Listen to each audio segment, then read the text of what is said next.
दूर तक चलने के लिए अपने कदमों से जंजीर हटा दीजिए और कभी चलते हुए ध्यान न भटके, इसलिए अपने मुंह पर ताला लगा दीजिए। दोस्तों, आज हम बात करेंगे अपने सपनों के लिए संघर्ष और सहनशीलता की मिसाल पेश करने वाले नवाजुद्दीन सिद्दीकी, जो आज भारत के प्रमुख कलाकारों में गिने जाते हैं।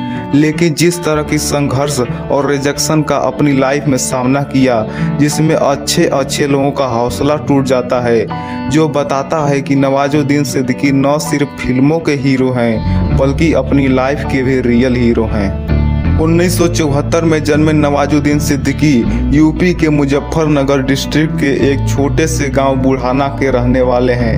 हालांकि ये एक अच्छे जमींदार परिवार से बिलोंग करते हैं, लेकिन जब इन्होंने एक्टिंग में अपना करियर बनाना शुरू किया तो इनके घर वालों ने इनकी बिल्कुल मदद नहीं की, क्योंकि यह काम सबके लिए आउट ऑफ द स्टेशन था।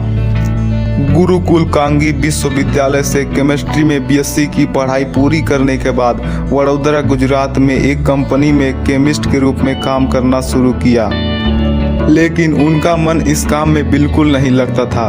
उनको लगता था कि वो किसी और काम के लिए बने हैं। एक दिन उनका दोस्त गुजराती नाटक दिखाने के लिए उनको ले गया। बस तब क्या था, नवाजुद्दीन सिद्दीकी को समझ आ गया कि एक्टिंग ही वो काम है जिसकी तलाश में वो इतने समय से थे, और तुरंत ही नौकरी छोड़कर एक्टिंग सीखने के लिए दिल्ली आ गए। और असली संघर्ष यहीं से शुरू होता है। वहाँ पर गुजर बसर करने के लिए एक वॉचमैन की नौकरी शुरू की। उसके बाद नेशनल स्कूल ऑफ ड्रामा में एडमिशन लिया। 1996 में पास आउट होकर निकलने के बाद 4 साल तक दिल्ली में ही रहे और स्ट्रीट प्लेज, थिएटर, नुक्कड़ नाटक करते रहे और किसी तरह अपना गुजारा करते रहे। दिल्ली में कोई खास सफलता न मिलने के कारण सिद्दीकी सपनों की नगरी मुंबई आ गए। वहाँ उन्हें बहुत बार रिजेक्शन का सामना करना पड़ा, क्योंकि वह दिखने में हीरो नहीं लगते थे। सच कहें तो उनके रंग के कारण उन्हें रिजेक्ट कर दिया जाता था। जब भी सिद्दीकी प्रोड्यूसर या डायरेक्टर के ऑफिस में जाकर काम मांगते थे तो सब कहते थे, एक्टर लगते तो नहीं हो। उन्होंने इतनी बार रिजेक्शन का सामना किया कि अब वो इसके यूज टू हो चुके थे। इसका अब उन पर कोई असर नहीं पड़ता था। 2002 से 2005 का साल इनके लिए बहुत कठिन समय था। ना कोई काम, ना कोई नौकरी, दूसरे के रूम पर रहते थे। कभी कभी एक्टिंग छोड़कर गांव जाने की भी सोचते थे। फिर उन लोगों का ख्याल आता जो कहते थे, तेरे बस की बात नहीं है। तू भी उन्हीं लोगों में निकला। इसलिए ठान लिया कि जो होगा मुंबई में होगा। इस संघर्ष के दौरान उन्हें छोटे मोटे रोल ही मिलते थे, और वो भी कभी कभार।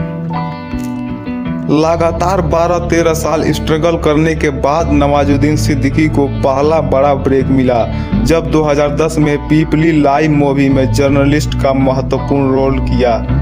इस फिल्म के बाद उनकी इंडस्ट्री में पहचान बनी और उन्होंने कहानी, गैंग्स ऑफ वासेपुर, तलाश, किक, बदलापुर, बजरंगी भाईजान, माजी जैसी हिट फिल्में की और अपने एक्टिंग का लोहा पूरी दुनिया में मनवाया। इसके बाद नवाजुद्दीन सिद्दीकी ने कभी पीछे मुड़कर नहीं देखा।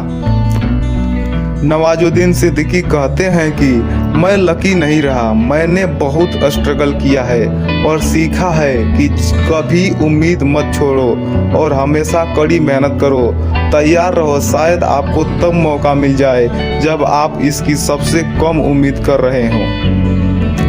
आज के लिए बस इतना ही। मिलते हैं जल्द ही किसी ऐसी ही स्ट्रगल स्टोरी के साथ अगले वीडियो में।